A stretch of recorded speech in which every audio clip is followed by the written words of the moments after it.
Asante sana mwenzangu. Basi tutatulia kidogo kwenye upande wa burudani.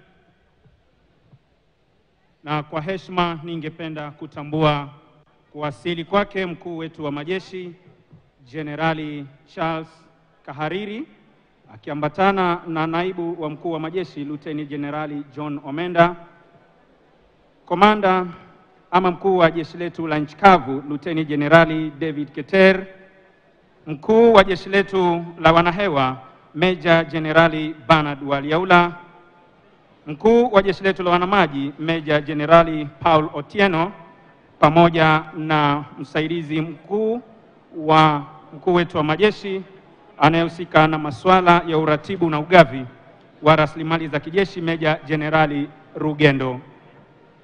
Kwa heshima sote tusimame kwa ajili ya bendera ya kikosi chetu kinachoandaa gwaride la siku ya leo.